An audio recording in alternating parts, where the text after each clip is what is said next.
Nous allons découvrir ensemble comment tracer des triangles. Tout d'abord, il faut absolument connaître les différents types de triangles. On a un triangle rectangle qui a un angle droit. Un triangle isocèle qui a deux côtés égaux.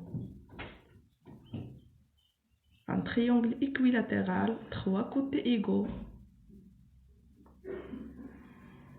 Et trois angles égaux. Un triangle quelconque, trois côtés de longueur différente.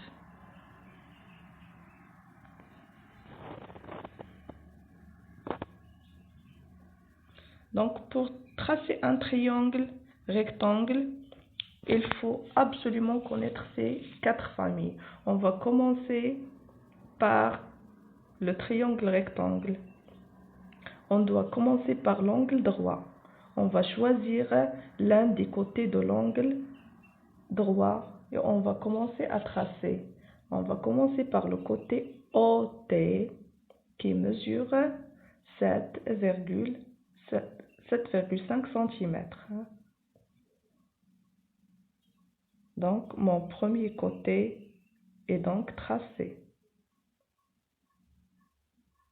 Je viens de tracer mon angle droit grâce à mon équerre. Je trace mon angle droit comme je sais bien le faire.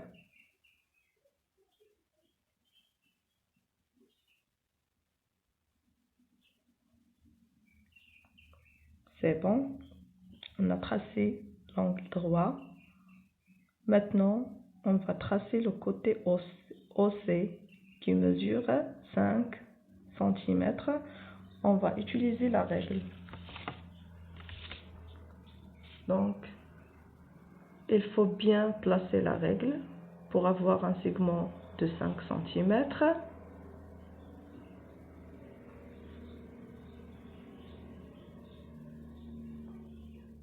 C'est le point C.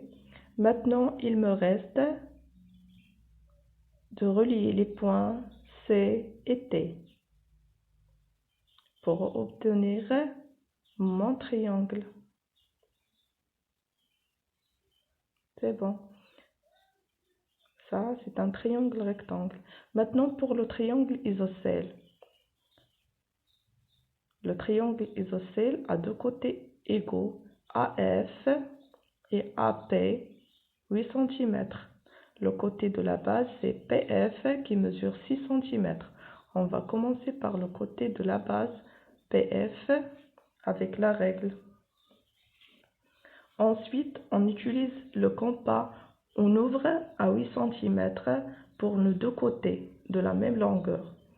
On vient pointer le compas sur un des segments de base. On va faire un arc de cercle au-dessus. Je viens de poser mon compas sur le deuxième point et je fais de même un arc de cercle, ce qui me donne un point d'intersection. Pour tracer mes deux côtés de triangle qui sont de la même longueur, on va seulement relier les deux points. Pour tracer un triangle équilatéral, j'utilise la même méthode pour triangle isocèle. Sauf ici, les trois côtés sont de la même longueur. 7 cm, 7 cm, 7 cm. Je trace un segment de base, puis j'utilise mon compas pour faire mes arcs de cercle et avoir le point d'intersection.